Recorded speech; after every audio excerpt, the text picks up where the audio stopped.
Hey everybody, Steve-O here from Movies and TV's On the Ball, and with it being Independence Day tomorrow, I kind of thought to myself, what about that movie Independence Day? But I realized Independence Day came out in 1996, which is 29 years ago.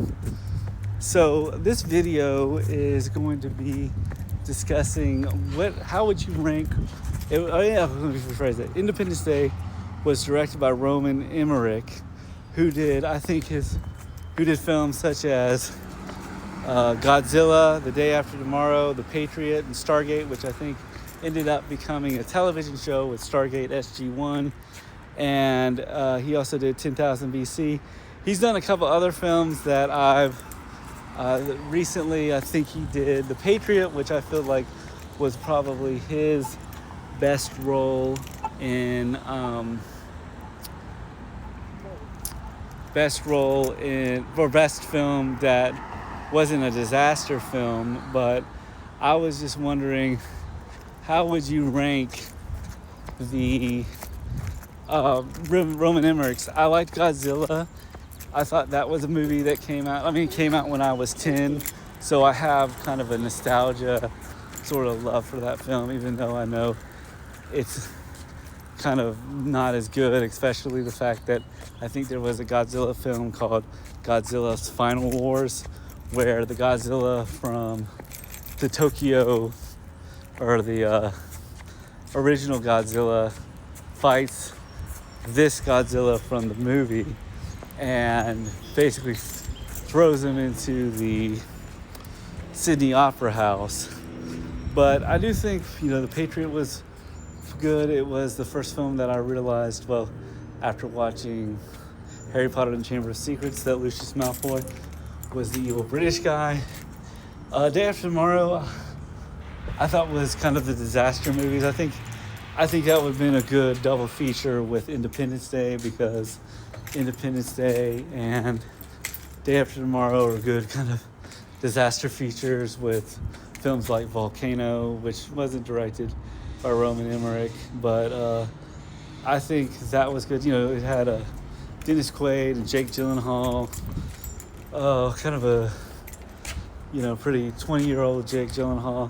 Then that was about global warming, and it was like more of the extreme global warming, like tornadoes in Hollywood and stuff like that. But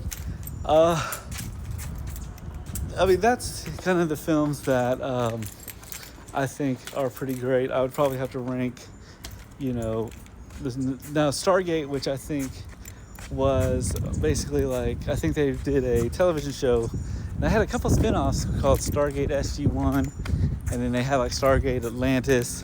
And I'd like to know from you guys, what were your favorite Stargate? If you guys were fans of the Stargate television series, what was your favorite Stargate shows that you liked? Was it Atlantis? Let me know in the comments below. What's your thoughts on Roland Emirick? Do you think he's a good film director? Do you think he's a fun blockbuster summer film?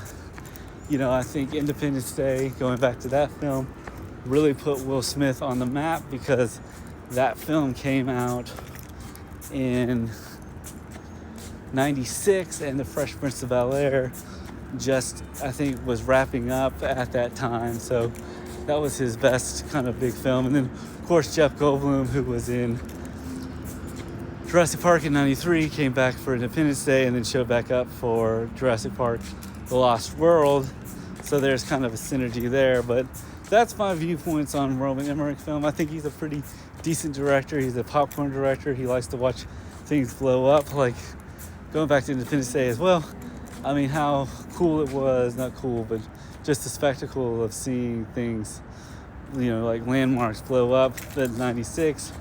But, I think now looking back at it, that there was something about it, I think he showed up and did Independence Day 2, Resurgence, and that had Thor's brother, and it had Bill Pullman, who is excitingly going to be back in Spaceballs. But let me know what your thoughts are on the Independence Day or Roland Emmerich's films in the comments below. If there's a film you would like me to cover, let me know. And as always, like and subscribe. Peace.